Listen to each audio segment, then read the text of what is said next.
Әйелім Дубайға жұмысқа кетіп, 3 айдан кейін маған бір ғана хабарлама жіберді. Мені іздеме. Содан кейін ол мүлде жоғалып кетті. 2 жылдан кейін қолыма түскен бір видео менің бүкіл өмірімді өзгертті.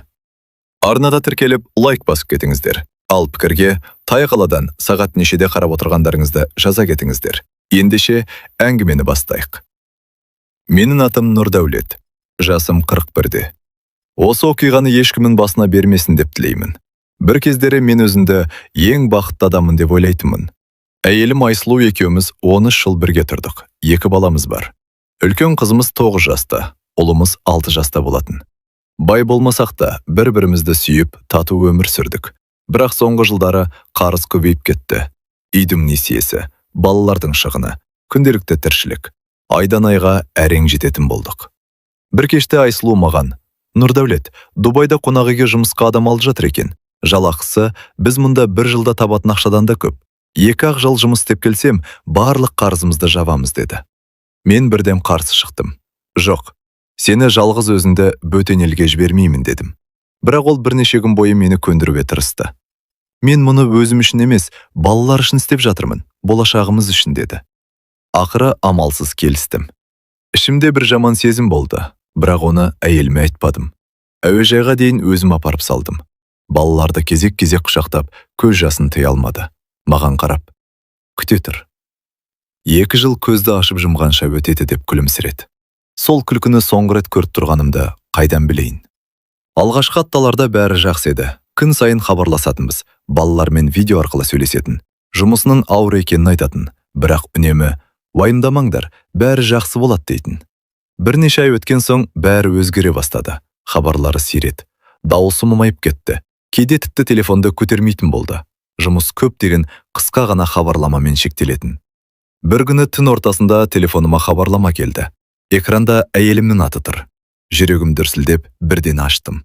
Бірақ сөйлем жазылыпты: «Мені іздеме». Содан кейін оның телефоны мәңгілікке өшіп қалды. Сол түні көзіле алмадым. Қайта-қайта телефон соқтым. Бірақ әр жолы бір ғана жауап естілді: «Бұл нөмір уақытша қолжетімсіз».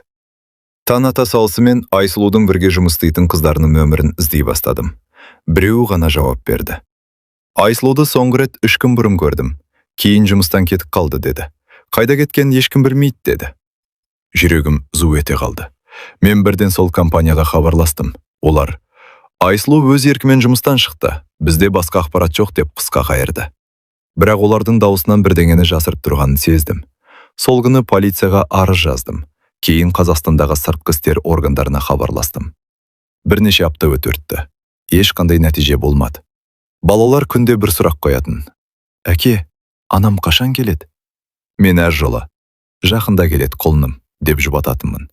Бірақ өзінде сол сөзге сенбей қалдым. 1 ай өтті, 2 ай өтті, 6 ай өтті. Ешқандай хабар жоқ. Кейбір адамдар: «Мүмкін басқа біреумен кетіп қалған шығар, әдейі байланысын үзген шығар» деп те айтты. Бірақ мен Айсұлуды жақсы танитынмын. Ол балаларын ешқашан тастап кетпейтін, ешқашан. 2 жыл өтті. Үйдегі өмір мүлде өзгерді. Қызым анасының суретін құшақтап ұйықтайтын болды. Ұлым болса, анасы туралы ештеңе сұрамайтын. Бірақ кейде терезеге ұзақ қарап отырып: «Әке, анам бізді ұмытып кеткен жоқ па?» деп сыбырлайтын. Сол сөз жүрегімді күнде жаралайтын. Бір күні кешке жұмыстан үйге қайтып келе жатқанда, телефоныма белгісіз нөмірден хабарлама келді. Ішінде ешқандай мәтін жоқ, тек бір ғана видео. Дірілдеген қолыммен аштым. Видеода адамдар көп жүретін бір көше көрінді. Камера алыстан түсірілген сияқты. Бірнеше секундтан кейін көзіме таныс әйел түсті. Бұл Айсұлу еді. Бірақ ол жалғыз емес болатын. Бір сәтке демім тоқтап қалғандай болды. Телефонды қолымнан түсіріп ала жаздадым. Видеоны қайта-қайта қостым. Иә, бұл шынымен Айсұлу еді. Шашын қысқартыпты, боянып алған. Бірақ оның жүзі мен жүрісі өзгермеген. Оны 1000 адамның ішінен де танитын едім. Бірақ мені есеңгіреткен басқа нәрсе болды. Айсұлудың қасында 40-тар шамасындағы бейтаныс ер адам жүрді. Екеуі бір жаққа асықпай келе жатты. Сыртынан қараған адамға ерлі зайыпты сияқты көрінетін. Жүрегім шым ете қалды. Расымен мені тастап кеткені ме? Бірақ видеоны тағы бір рет мұқият қарадым. Сол кезде бір нәрсені байқадым. Айсұлу жан жағына қайта-қайта жалтақтай береді. Күліп тұрғандай көрінгенімен көзінен қорқыныш байқалатын. Әлгі ер адам оның қолынан жібермей ұстап алған. Бір сәтте Айсұлу артына бұрылып қарады. Сол мезетте ол камераны байқап қалғандай болды. Көзі үлкейіп кетті. Ерні әрең қимылдады. Мен видеоны тоқтатып, экранда үлкейтіп қарадым. Ол анық бір ғана сөзді айтып тұр екен. Құтқар. Денем тітіркеніп кетті. Бұл видео кездейсоқ түсірілмеген. Біреу оны әдейі маған жіберген. Бірген бөлексіз нөмірге хабарластым. Бірақ нөмір өшірулі. Хабарлама жаздым. Оқымады. Таң атқанша көз ілмедім. Ертеңіне барлық жинақ ақшамды алып, билет іздей бастадым. Не болса да Дубайға өзім баруға бел будым. Ішімдегі бір ғана сезім маза бермеді. Айсұлу тіреді. Бірақ ол өз еркімен жүрмеген сияқты. Ал мені ең қорқытқаны, мен ол жаққа барған кезде мені не күтіп тұрған мүлде білмейтінмін. 2 күннен кейін Дубайға ұшып келдім. Өмірімде алғаш рет шетелге шығуым еді.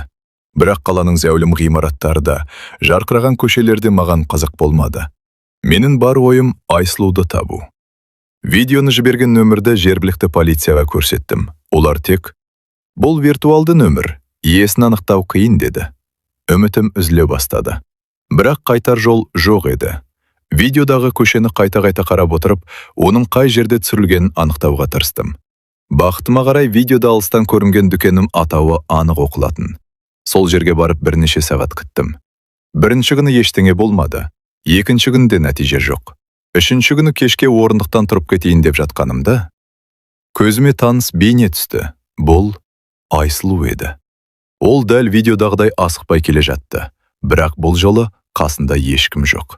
Мен орнынан атып тұрып, «Айсұлу!» деп айқайладым. Ол тоқтады, маған қарады. Біздің көзіміз тиісті. Бір сәтке оның көзінен қуаныш көргендей болдым. Бірақ келесі секундта жүзі өзгеріп кетті. Ол басын шайқап, «Жоқ, жақындама» дегендей белгі берді. Сосын артына жалт қарады. Дәл сол сәтте қара түсті көлік қатты жылдамдықпен келіп тоқтады. 2 ірі денелі ер адам көліктен атып шықты. Олар Айсұлудың қолынан ұстап, күштеп көлікке қарай сүйрей бастады. «Қоя беріңдер!» деп бар даусымен айқайлап жүгіріп жеттім. Біреу мені кеудемнен қатты итеріп жіберді. Жерге құлап түстім. Көлік есігі тарс жабылып, қара джип зулап кете барды. Мен тек көліктің мемлекеттік нөмірінің соңғы 4 санын ғана көріп үлгердім. 4, 7, 2, 9. Сол сәтте түсіндім. Айсұлу жоғалып кеткен жоқ. Оны біреу ұстап отыр. Ал бұл оқиға мен ойлағаннан да қауіпті еді. Қара көлік көзден ғайып болғанша артынан жүгірдім. Бірақ үлгере алмадым.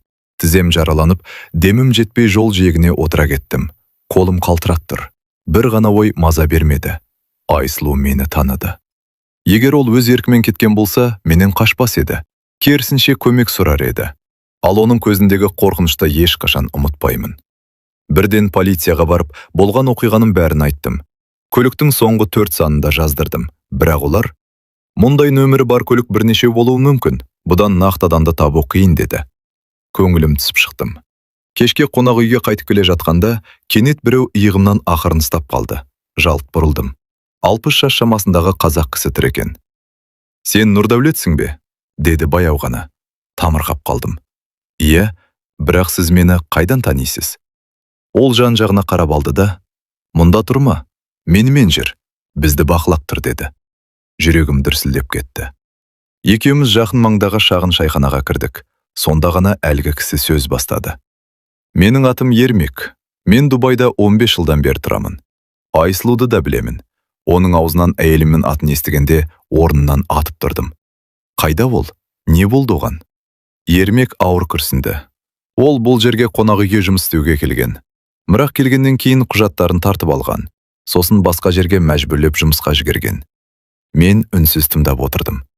Қашуға бірнеше рет әрекет жасаған, әр жолы ұстап алған. Сол себепті ол саған хабарласа алмады. Ал маған келген «Мені іздеме» деген хабарлама ше? Ермек басын изеді.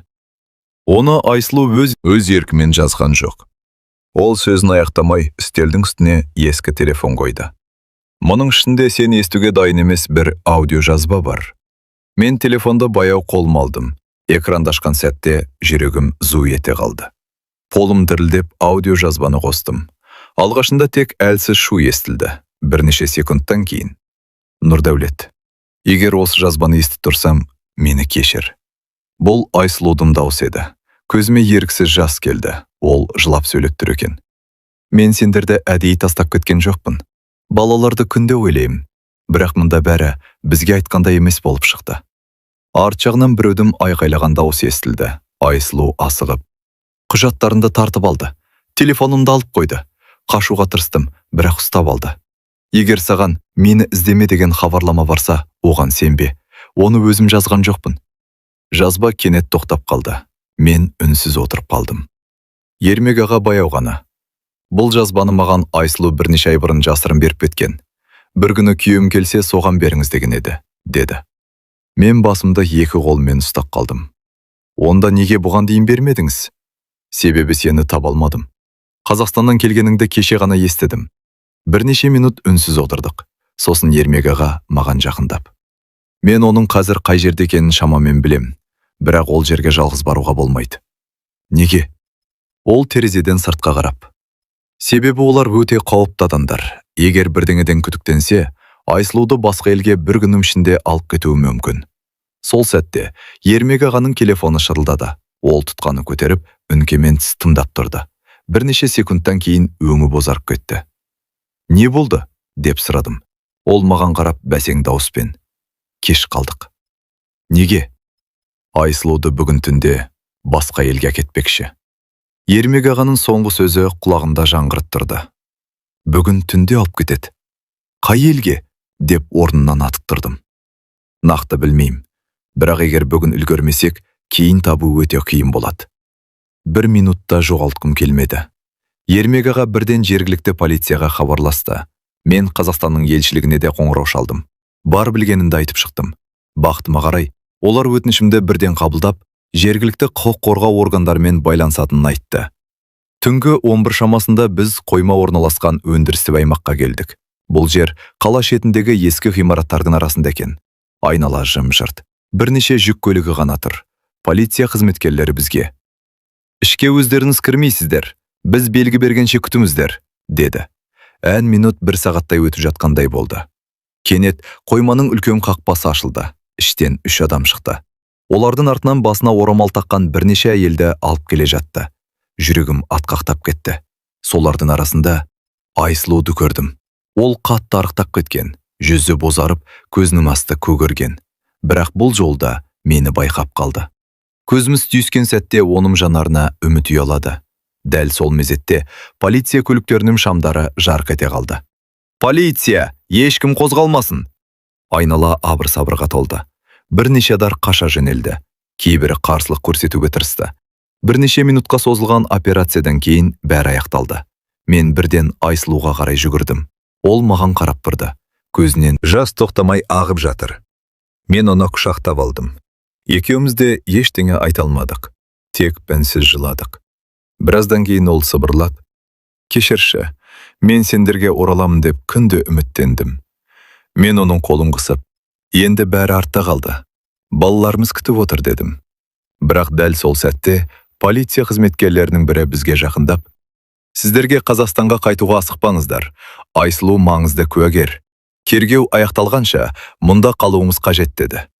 Біз бір-бірімізге үнсіз қарадық. Үйге қайтуға әлі ерте еді. Тергеу бірнеше айға созылды. Айсұлу сол уақыт ішінде барлық болған оқиғаны айтып берді. Ол Дубайға келген күні-ақ бәрі өзгерген екен. Уәде етілген қонақ үйдегі жұмыс болмаған. Құжаттарын алып қойған. Басқа жұмысқа мәжбүрлеген. Байланыс жасауына мүмкіндік бермеген. Телефонды тек бақылаумен ғана ұстататын болған. Ал маған келген "Мені іздеме" деген хабарламаны да басқа біреу жаздырғанын айтты. Бірнеше ай бойы Айсұлу тек бір нәрсені ойлап жүрген: балаларын, екеумізді. Бір күні елге аман жетсем болды деп күн сайын дұға еткенін айтты. Тергеу аяқталған соң Қазақстанға қайтуға рұқсат берілді. Ұшақ Алматы әуежайына қонғанда Айсұлу терезеден ұзақ қарап отырды. "Үйге келдік", деді көзіне жас алып. "Балаларымыз бізді күтіп тұр екен."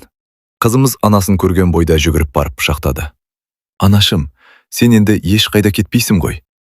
Айсұлу қызымызды бауырына қысып: "Ешқайда кетпеймін жаным", деді. Ұлымыз да келіп құшақтады. Төртеуміз ұзақ уақыт үнсіз тұрдық.